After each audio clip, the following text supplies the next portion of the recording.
तर नमस्कार मंडळी, मी अविनाश भोईर तुम्हा सगळ्यांना घेऊन आलो आहे वरलीमध्ये. आणि जसं आपल्याला माहीत आहे की राज आणि उद्धव या दोघांचं एकत्र सभा होणार आहे. आपण बघू शकतो कुठल्या प्रकारे लोक इकडे जमायला सुरुवात झाली आहे. आणि इकडे मनसेचे पदाधिकारी आणि शिवसेना उद्धव बाळासाहेब ठाकरे पक्षाचे खासदार आमदार हे सगळं इकडं म्हणजे आज येणार आहेत आणि इकडे उपस्थिती त्यांची दर्शवणार आहेत. आणि थोड्या वेळामध्ये इकडे राज ठाकरे आणि उद्धव ठाकरे या दोघे इकडं येणार आहेत डोममध्ये. तर गेट सर्व साईडनी पॅक झालेत आणि बघूया पुढे काय काय होतं. आपण लोकांची प्रतिक्रिया पण घेऊ आणि जर कुठला MLA वगैरे असेल किंवा मग कुठले नेते असतील त्यांचा आपल्याला प्रतिक्रिया घ्यायला भेटेल तर तेही आपण घेऊ. सो एक व्हिडिओमध्ये कवर नाही होणार मला माहीत आहे आणि जितकं चांगलं मी कवर करू शकेल तितकं मी तुम्हाला दाखवेल. तर बघूया. तर मंडळी आपण बघू शकतो आतमध्ये इतकी गर्दी असताना ही बाहेर किती गर्दी जमली हे बघा. एकदा फक्त वरनं झूम करा आणि वर करा, कॅमेरा वर करा. इतकी गर्दी बाहेर जमली आहे आणि ह्या डोमच्या बाहेर पण तितकीच गर्दी आहे. तर आपण हे अंदाज लावू शकतो जर मोठं काही असतं तर मग कुठल्या प्रकारे पब्लिक जमली असते. कारण डोममध्ये जागा तितकी नाही जितके लोक बसू शकतात. तर गर्दी खूप झाली आणि आपण वेळ न घालवता आपण आतमध्येही दाखवायचा प्रयत्न करूया. बघा आवाज. तर आतमध्येही उत्साह आहे आणि बाहेर पण उत्साह आहे. आणि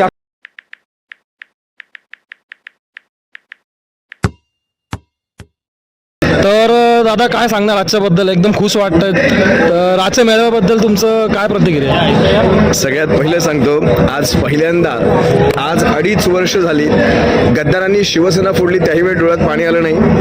कारण आम्हाला माहिती आहे, आम्हाला विश्वास आहे की आम्ही आमची शिवसेना पुन्हा घेऊ. आम्ही यांच्या नरडीचा घोट घेण्यासाठी सक्षम आहोत. पण आज ज्या वेळेस ते दृश्य पाहिलं, उद्धव साहेब आणि राज साहेब एकत्र उभे आहेत पहिल्यांदा, म्हणजे मला माहीत नाही शेवटचं डोळ्यात पाणी कधी आलं असेल, पण आज पहिल्यांदा डोळ्यात पाणी आलं. हे आमचं हळवं मन सुद्धा आहे. आम्ही शिवसैनिक जरूर आहोत, आम्ही कठोर काळजाचे आहोत, आम्ही दगडाच्या काळजाचे आहोत. आम्हाला एक दिलं तर आम्ही 2 देतो तिथे. पण आज आमचं हळवं हृदय. आज मी सांगतो, आज जर माझ्या बाबतीत घडू शकतं तर आतमध्ये बसलेला जो हजारो शिवसैनिक महाराष्ट्र सैनिक असेल, हजारोंच्या डोळ्यात पाणी नक्की आलं असेल. आज एक क्षण पाहिला, आमचे बाळासाहेब असायला हवे होते. आज मगाशी राजसाहेबांचं एक वाक्य ऐकलं, बाळासाहेब तुम्हाला सुद्धा जे जमलं नाही ते एका अनाजी पंताने करून दाखवलं. पण बाळासाहेब आज हा क्षण पाहिला, तुम्ही हवा होतात.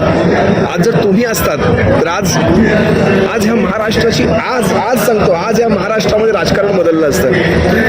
इतकं तुफान वातावरण तयार झालंय. एक चूक अनाजी पंताचं सगळं संपवून गेलेले. एक चूक.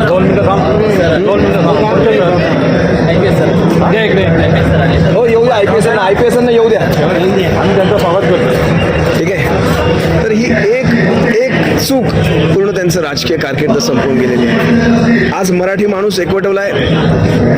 अनाजी पंताचं आम्ही अभिनंदनच करतो आणि स्वागत करतो. तू खरंच जे केलंस ते चांगलं, एकेरीच बोलणार. आज मराठी माणूस एकवटवण्यामध्ये त्याचा हातभार आहे, एवढंच सांगेन. सर एक लास्ट प्रश्न. एकनाथ शिंदेंनी काल जय गुजरात असं बोललं अमित शहांसमोर, ते ऐकून काय वाटलं? बघा, एकनाथ शिंदेनी जय गुजरात म्हणावं काय म्हणावं, आमचा काही गुजरातला विरोध नाही, आमचा काही इतर राज्यांना विरोध नाही. जय गुजरात करावं, पण महाराष्ट्रामध्ये आपल्या मराठीचा मान हा पहिला असला पाहिजे. माझी मराठी प्रथम, मग इतर आमच्या मावशा, आज्या, काक्या, माम्या सगळं नंतर. आणि माझी मराठी ही माझ्या मराठीचं कोणी मावशी वगैरे नाही बरं का. आमची अभिजात आहे, आमची स्वयंभू भाषा आहे. या आहेत त्या शेजारणी आहेत, शेजारणींनी आपल्या घरात सुखाने नांदावं. काय सांगणार आजच्या ह्या मेळाव्याबद्दल? 2 भाऊ एकत्र आलेत, कसं वाटतं हे बघून? एकदम ऐतिहासिक क्षण, मराठी माणसाचा अभिमानाचा एक क्षण आहे. महाराष्ट्र ज्या आतुरतेने वाट पाहत होता की या ठाकरे बंधूंनी एकत्र यावं, तसं आज हे एकत्र आल्यामुळं सगळ्या मराठी जनात एक आनंदाचं वातावरण आहे. आम्ही बारामतीवरून आलेलो शिवसैनिक आहोत, ठाकरेंचे निष्ठावान शिवसैनिक, आणि आज खूप आनंद, खूप आनंद आहे आम्हाला. आणि यासाठी आम्ही मुंबईहून बारामतीहून मुंबईला इकडे आलेलो आहे कार्यक्रमासाठी. काय सांगणार? तुम्ही मनसैनिक आहात आणि आज दोघ्या भावांना एकत्र बघतायत, कसं वाटतं? मनाच्या भावना काय तुमच्या? आनंदाचा क्षण आहे. माननीय बाळासाहेब ठाकरे यांच्या स्वप्नातली जी गोष्ट होती ती आज साकार झालेली आहे. त्यामुळे हा जो क्षण आहे सर्व महाराष्ट्रातील मराठी माणसासाठी एकमेव क्षण, महत्त्वाचा क्षण आहे की दोघं भाऊ एक झालेले आहेत. आम्ही वाशिमवरनं 10 ते 15 गाड्या घेऊन इथे आलेलो.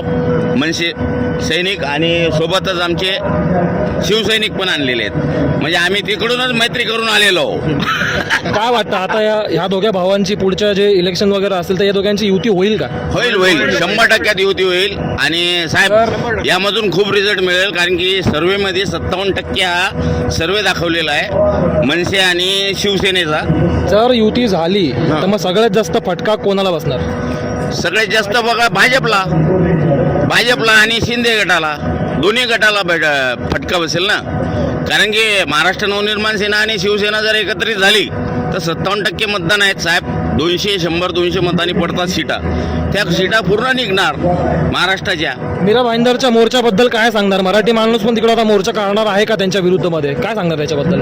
100% काढणार. आम्ही गावोगावी मोर्चा काढणार, गावोगावी मराठी भाषा राबवणार आणि मराठी भाषेसाठी आम्ही चळवळ जी चालू केलेली आहे मान्य साहेबांनी, राजसाहेब ठाकरेंनी, ती चळवळ आम्ही शेवटपर्यंत टिकवणार. मित्रा, सध्या तुझ्या जे तुम्ही बोर्ड पकडलाय त्याच्यावर काय लिहिलं आहे आणि त्याचं काय महत्त्व आहे आणि तुझं काय विचार आहे त्याच्या मागं ते सांग. खरं तर ह्या बोर्डवर आपण लिहिलं आहे मुंबई आपली आहे आपली, आणि इथे आवाजही आपलाच हवा. आपला म्हणजे मराठी माणसाचा हवा. आणि ह्या बोर्डच्या दुसऱ्या साईडला मी लिहिलं आहे मराठीला मराठी विचारणाऱ्यांची YZ करा. हे दोन्ही जे वाक्य आहेत हे बाळासाहेब ठाकरेंचे आहेत. आणि त्यांनी जी ऊर्जा इथे मुंबईमध्ये मराठी माणसाला दिली तीच ऊर्जा आता कुठेतरी कमी पडते. म्हणून पुन्हा जागृत करण्यासाठी आम्ही हा स्लोगन पुन्हा लिहून आणला आहे.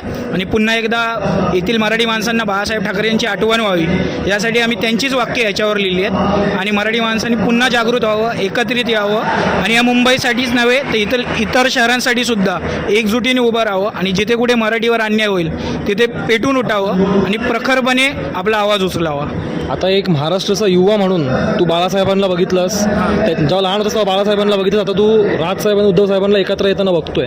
एक युथ म्हणून तुला काय वाटतं? खरं तर बाळासाहेबांना बाळासाहेब समजण्यापर्यंत बाळासाहेब आपल्यातून निघून गेले, परंतु त्यांची पुढची पिढी राजसाहेब ठाकरे आणि उद्धवसाहेब ठाकरे हे कसं होतं की विभागल्यामुळे मराठी माणसांची मतं विभागत होती.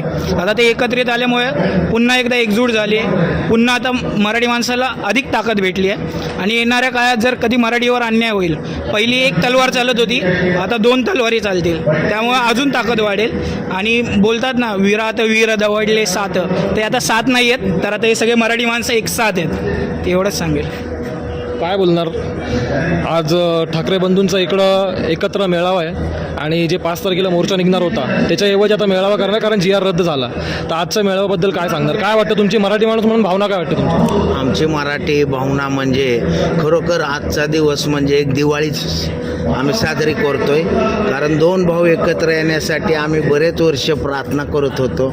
आणि मी तर इतका खुश आहे, मी बारामतीवरून आलो आहे आणि माझं ठाकरे घराण्यावरच प्रेम आहे.